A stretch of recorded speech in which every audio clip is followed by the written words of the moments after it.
Okay. I'm going to turn it around. Hi YouTube, this is Sheila. I promised that I would come back and show you my perm. I've lost a lot of the length. Let me turn it back around to the, I don't know if you can see from the side. You can see that. I've lost a lot of length and of course a lot of thickness. Let's see. A lot of thickness. If I bend down, you can see that part. Let me put it this way. Part in my head. Oh gosh. This thing is not easy. You can see this part of my head. Anyway, and around my edges, all in here, and on the other side.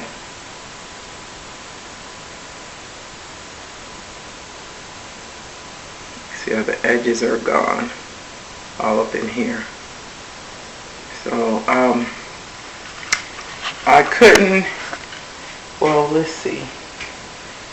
Hold on one second. Oh, here's some more hair. This is what came out. My husband threw it in the trash. I had it on the sink. This is the hair that came out after the perm. And it looks like a big wad, but it's really, really thick. And you see the little piece over here to itself. Yeah, it started off like that, like I thought it was going to be fine because a whole bunch came out before the perm, but no. A lot came out in the shower. So, for ones that are still going through what I'm going through, and for the ones that will be going through it later, this here is a good thing to purchase. I got it from the dollar store. They're little like drain savers to catch hair or whatever. There's a big one here, and there's the smaller ones. So this is what I use to save my drains from the multiple hair that's coming out, which is cheaper than investing in a whole bunch of liquid plumber or whatever case may be. Anyway, I'm just going to give another quick body shot. Here I am in black and tighter clothes, so you can see the shape more. I guess this is the front view. The hair looks like this also because I didn't, I let it air dry. I just wrapped it, let it air dry. I didn't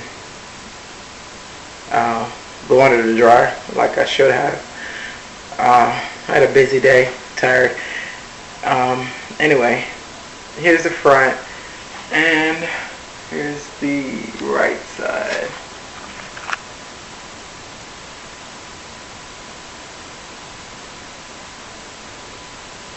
And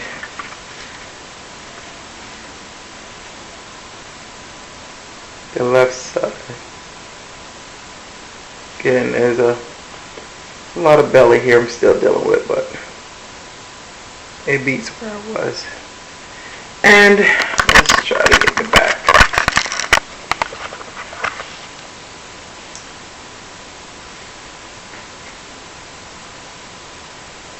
It's kind of hard again because that glare on that light, a bathroom light.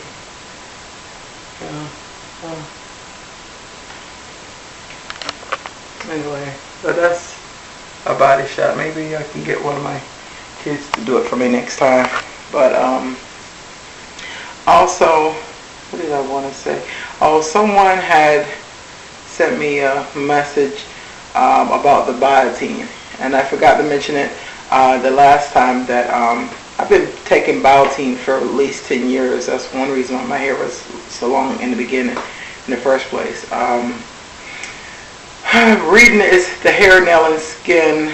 I guess I'll come back a little later because I got to run in town real quick, and I'm going to have a part 2 to this video, because for some reason when I shut this camera off, I can't get it to stay together like I see everybody else do. Again, I don't know how to work these things to that point. And as far as the YouTube side, I mean, I guess I just can't get it together. I don't know. But anyway, I'm going to show you how my stomach doesn't sit on my steering wheel anymore. I mean, in the up position or down. I mean, I always had to drive with it up. Now I always drive with it down. Seatbelt, I don't like. Not a fan of. I very, very seldomly wear a seatbelt at all. Mostly when I see a cop, I fake that I have it on. But on the days that I don't feel like faking and I see a couple, I'll just go ahead and stick it on. And I just forget basically that it's on because it's so comfortable. I mean, again, I had my surgery in Greenville, South Carolina. So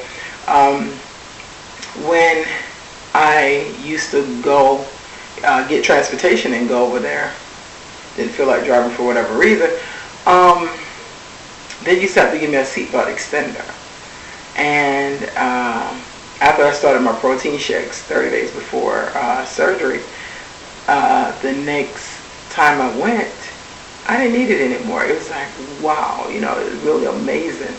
In the front seats, I've never needed it, but the back seats are different. And I'm not a backseat person. You know, I have my own vehicle ever since I was 17 years old. So, I mean, I don't sit in the back seat too often. So, I didn't even know that was even an issue until that point. But I didn't know as far as the front seat, the seat belts were just so uncomfortable. They cut all in your neck and blah, blah, blah. Well, I can only say from my point of view. I mean, if I ever get to the situation where they're cutting in my neck again, that means I need to lose some weight. Because, I mean, now, I mean, they're so comfortable. I don't even know that they're there. Other than if you try to get out and they're stuck on you, which I never had that either, you know. Brain ain't gone that far yet. But, anyway, I'm going to shut this off here. And I'm going to, when I get in the van, I'm going to show you that side of it. Let's see. And I watched another video last night. Again, I'm not good with names, but she was saying, she's 7 years out now, but she was saying when she first had her surgery, how she was really, really cold. And I was extremely cold myself, and I'm not a cold nature person. I'm always hot. The AC has to be really low. But for the first 4 months after surgery, I was extremely cold all the time. Actually, that my body was aching, and it's not a nice thing. But it's usually your iron level. And with her, she came back and confirmed that it was her iron level. She said it was low, not extremely low. Mine was extremely low, but I conquered that by using regular iron pills, which none of my doctors would give me. My gynecologist, or my surgeon, none of them actually. Well, my surgeon did give me a prescription iron/vitamin. So, but I took the regular iron pills that my daughter was taking when she was pregnant. I popped 3 of them a day, and I guess it was sustaining me, so I wasn't really dropping lower, but it actually wasn't really helping me to increase. So what I did is I went to Walmart and I bought some chewable irons, plus with my physician's iron/vitamin pill. And like I mentioned in my last video, my iron went back up to 9.7. And I want to also throw this out there again. I did have a bleeding problem. I had to have a hysterectomy. So that's why my blood was extremely low. It had nothing to do with the gastric bypass. It had to do with me constantly bleeding. From December, I didn't stop bleeding until March the 13th. And I started December 28th. So that non-stop bleeding, it just wore me down. Plus, you know, the whatever blood loss during surgery, it just it took a toll. So I say all of this just to say that, you know, sometimes we got to be our own doctor's advocates, because I just wasn't getting no help.